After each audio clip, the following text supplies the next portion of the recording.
Just to update everyone what's going on in Alabama, there are 3 private prisons that are going to be built using the COVID relief fund. Using the COVID relief fund. That money is supposed to be going to hospitals and beds and ventilators, and how we had, in August, there were no beds available. That money going to build 3 new private prisons. And it's interesting because the private prisons that they originally wanted to build, the funders dropped out. They pulled their money because we protested against it. And now KIV, our governor, is using the COVID relief fund in order to build more prisons. You can't make this up. I was surprised when I first watched this video. I thought, no, this can't be true, can it? So I did some Googling, and yes, it's true, but it's so much worse, and you're about to hear why. But first, let's get into how we got to this point. So as she pointed out, previous plans to build new prisons in Alabama hit roadblocks. Organizers and activists successfully blocked the construction of new prisons over the past few years. They've been trying to do this for a while now. But then, in late last year, Alabama Governor Kay Ivey decided to push ahead with this using COVID relief funds. That shocked a ton of people, but she's not the only person doing it. There are other states in the South who are also trying to use COVID relief funds to build new prisons. And this money should be used for, responding to COVID. Our nursing homes need this money.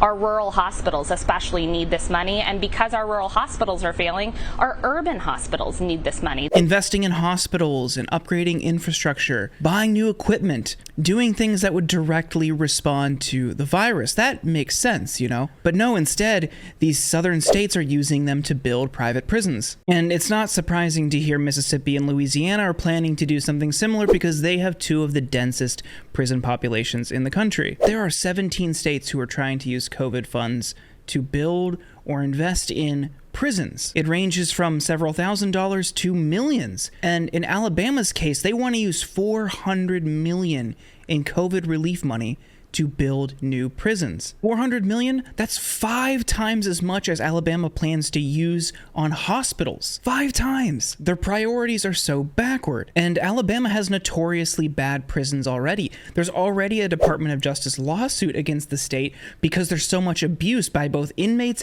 and guards in their prisons. But you would think after hearing this that such a blatant misuse of COVID funds would be stopped by the federal government. Well, sort of. Earlier this year, the Department of Treasury issued guidance to states on how they can and can't use COVID funds, and they explicitly said that the use for private prisons was prohibited. That's all good, right? Well, only when you enforce it.